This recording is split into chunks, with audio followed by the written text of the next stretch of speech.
Materials को तीन type में डिवाइड कर लेते हैं।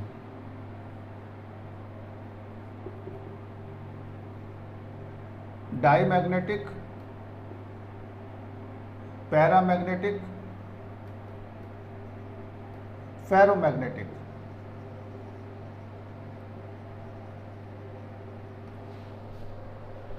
अब जो मनीष का क्वेश्चन है, काई की वैल्यू इन तीनों में हमको पता चलेगा। तो जितने भी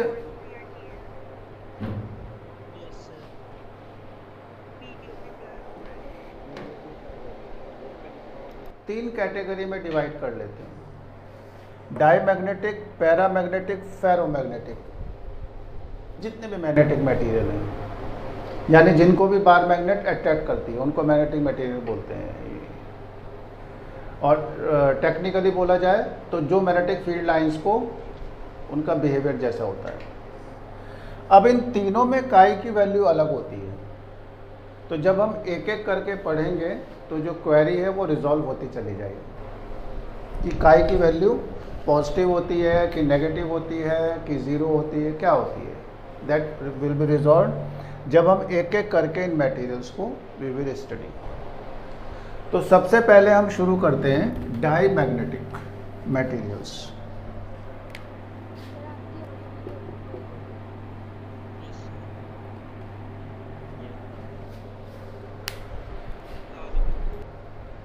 अंडरस्टैंड दिस थिंग। तो ये मैंने आपको इनकी तीन प्रॉपर्टी बता दी। पहली प्रॉपर्टी, इनमें अपना कोई मैग्नेटिक डाइपोल मूवमेंट नहीं होता। अगर आपने कोई भी इनका मटेरियल लिया, जैसे कॉपर इसका एग्जांपल है, copper is a diamagnetic substance, तो कॉपर में अपना कोई मैग्नेटिक डाइपोल मूवमेंट नहीं होता, वो कोई मैग्नेटिक प्रॉपर्टी शो नहीं करेगा। लेकिन अगर आप कॉपर को uniform magnetic field, external magnetic field में रखेंगे तो क्या होगा, वो वीकली मैग्नेटाइज होगा, number one. Number two, opposite direction में मैग्नेटाइज हो जाएगा। तो एज ए रिजल्ट क्या हो गया, अब इसकी काई की वैल्यू हमारे को पता चल गई। इसकी काई की वैल्यू -1 से तो और 0 के बीच में लाई करेगी। ऑब्वियस सी बात है, क्योंकि आपका जब ये अपोजिट डायरेक्शन में मैग्नेटाइज हो रहा है तो इसका मैग्नेटिक डाइपोल मोमेंट माइनस का हो जाएगा, और जब मैग्नेटिक डाइपोल मोमेंट माइनस का हो जाएगा तो काई की रेंज क्या हो गई, -1 और 0 के बीच में हो गई। Understand this. In non uniform magnetic field ये मटेरियल स्ट्रॉन्ग मैग्नेटिक फील्ड से वीकर मैग्नेटिक फील्ड की तरफ रिपेल होंगे, यानी they tends to be stationary in the region of weaker magnetic field अगर आपकी मैग्नेटिक फील्ड नॉन यूनिफॉर्म है। This is its third important property. पहला हमने इसका डाइपोल मोमेंट देखा, और इसमें जो आपकी रिलेटिव मैग्नेटिक परमेबिलिटी है, यानी रिलेटिव मैग्नेटिक परमेबिलिटी क्या होती है, μ/μ0, ये रेशियो, इसकी वैल्यू 1 और 0 के बीच में होगी। ये वैल्यू आपको समझ के याद भी करनी पड़ेगी, क्योंकि हम इसी पे क्वेश्चन दे देते हैं। तो आपको ये दिमाग में आ जाना चाहिए, ये 1 से कम क्यों हो रही है, क्योंकि वीकली इसमें अपना तो मैग्नेटिज्म है ही नहीं। ये मैग्नेटिक फील्ड लाइंस को कैसे बिहेव कर रहा है अब उसमें देखते हैं। तो ये आपको μr की वैल्यू समझ में आएगी, μr की वैल्यू क्या है, ऐसा क्यों हो रही है। अगर आपने किसी डाईमैग्नेटिक सब्सटेंस को रखा तो ये क्या करता है, मैक्सिमम फील्ड लाइंस को रिपेल कर देता है।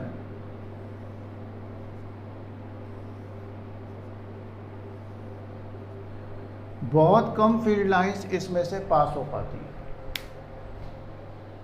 तो जब ये रिपेल करेगा तो इसकी मैग्नेटिक परमेबिलिटी क्या है, वीक है, और जब ये म्यू वीक है तो μr भी वीक हो गया।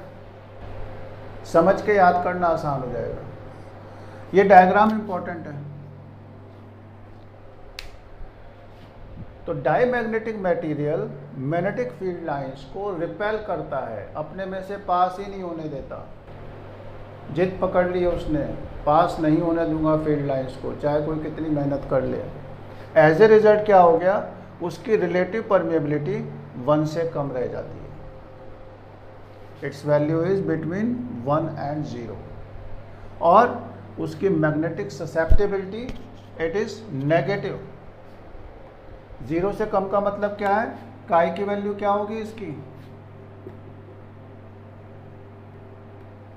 नेगेटिव होगी।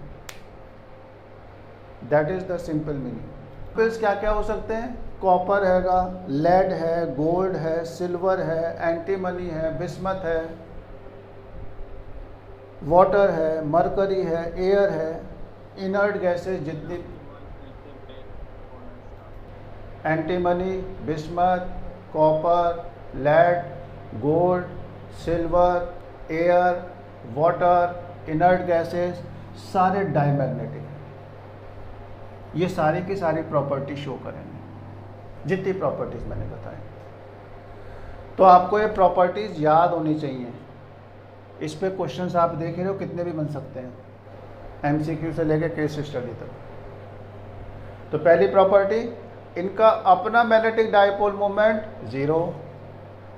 दूसरी प्रॉपर्टी, अगर आप यूनिफॉर्म मैग्नेटिक फील्ड में रखेंगे they will get weakly magnetized in the opposite direction.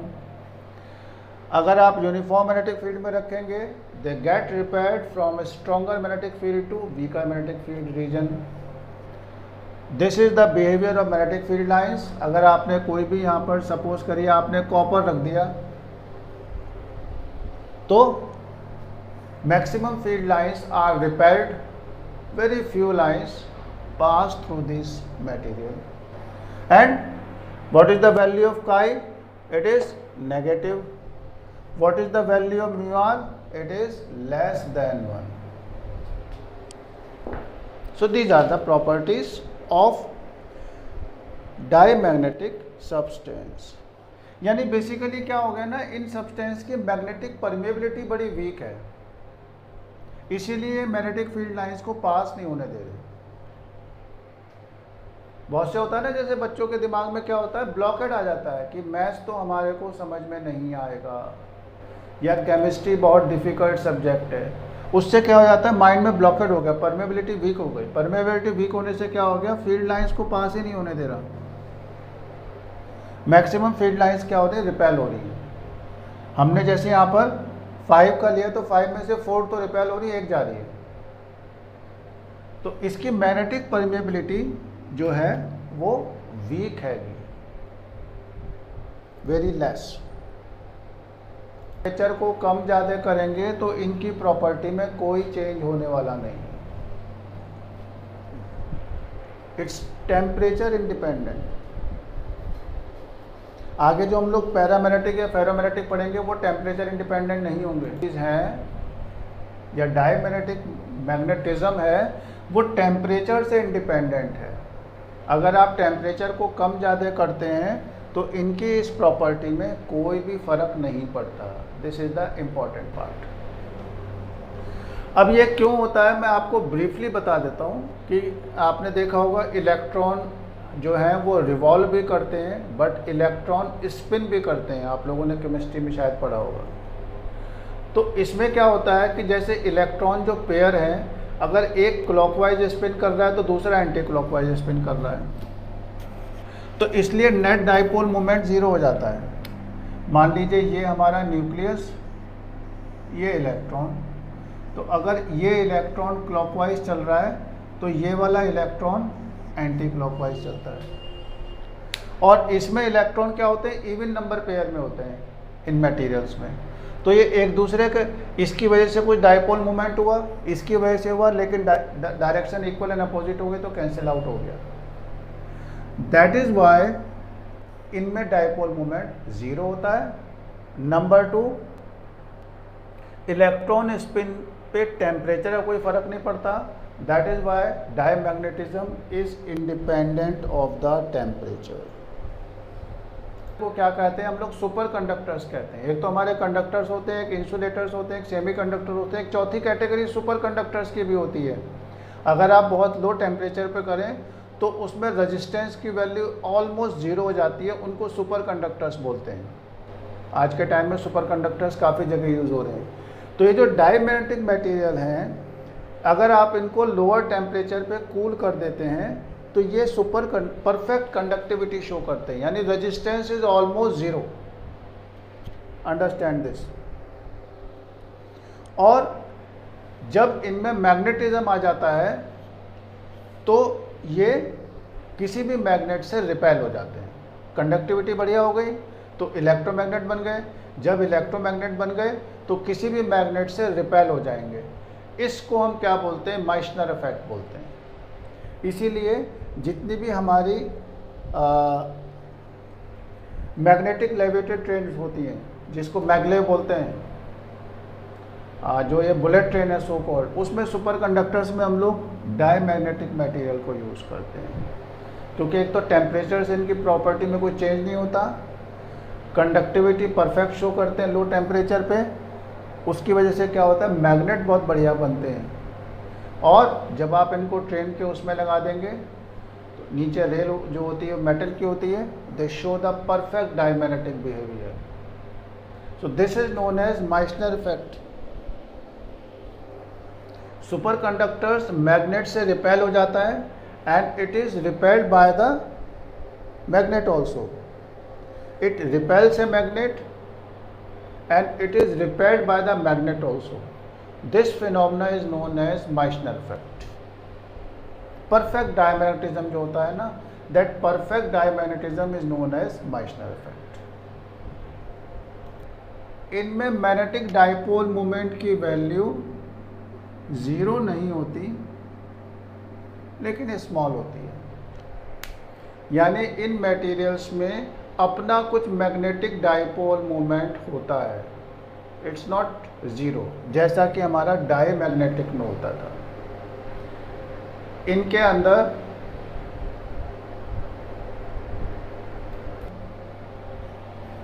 इनमें जो मैग्नेटिक डाइपोल मोमेंट है वो थोड़ा बहुत होता है।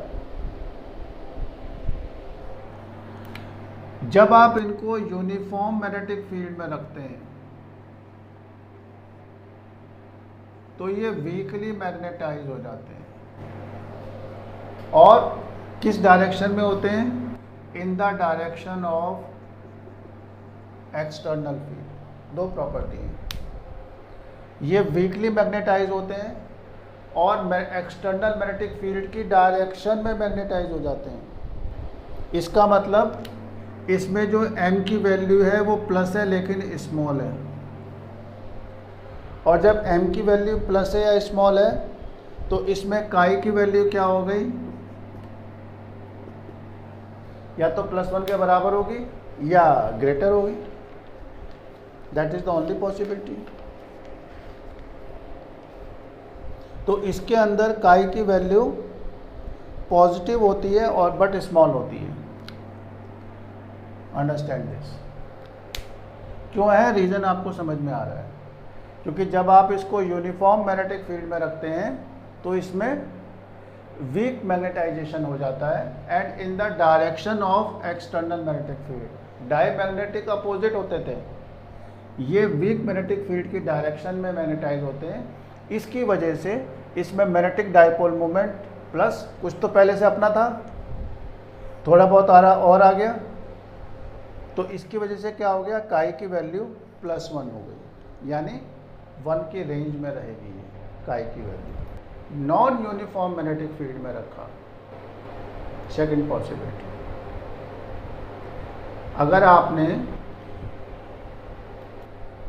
अगर आपने कोई भी पैरामैग्नेटिक सब्सटेंस कौन कौन से होते हैं? एल्युमिनियम हो गया, क्रोमियम हो गया, सोडियम हो गया, calcium, lithium, magnesium, tungsten, platinum, ये सारे पैरामैग्नेटिक सब्सटेंस हैं। मान लीजिए आपने एल्युमिनियम का पीस यूनिफॉर्म मैग्नेटिक फील्ड में रख दिया, तो ये क्या करेगा? सारी फील्ड लाइंस को अलाउ कर देगा अपने अंदर से। इसका मतलब इसकी परमेबिलिटी बढ़िया है, और जब इसकी परमेबिलिटी अच्छी है तो इसकी रिलेटिव परमेबिलिटी क्या हो जाएगी? 1 से ग्रेटर हो जाएगी। अब वहाँ से चेंज आ गया। डाईमैग्नेटिक में आपका रिलेटिव परमेबिलिटी क्या आई थी? It was less than 1, but इसकी परमेबिलिटी क्या हो गई? 1 से ग्रेटर हो गई। वाई? बिकॉज ये फील्ड लाइंस को अपने अंदर से अलाउ कर रहा है। So these are the 4 important properties of paramagnetic substance. अब इसमें क्या होता है, थोड़ा सा एटॉमिक लेवल पे पढ़ लेते हैं. जो इसके एटम्स हैं उनमें डाइपोल मोमेंट तो होता है, लेकिन वो रैंडमली अरेंज होते हैं. एज ए रिजल्ट इसमें अपना डाइपोल मोमेंट थोड़ा सा होता है, बहुत ज़्यादा नहीं होता, क्योंकि रैंडम है, कोई एक डायरेक्शन नहीं है. लेकिन जैसे ही आप इसको एक्सटर्नल मैग्नेटिक फील्ड में रखते हैं, ये सारे के सारे एटम क्या हो जाते हैं, एक ही डायरेक्शन में अलाइन हो जाते हैं, जो डायरेक्शन हमारी एक्सटर्नल मैग्नेटिक फील्ड की होती है. ये चेंज आ गया इसमें. जब आप इसको एक्सटर्नल मैग्नेटिक फील्ड में रखते हैं तो ये जो रैंडम ओरिएंटेशन है ये बदल के यूनिफॉर्म हो गया, एक ही डायरेक्शन में हो गया. और इसकी वजह से क्या हो गया, इसमें डाइपोल मोमेंट इंड्यूस हो गया, पॉजिटिव एंड स्मॉल.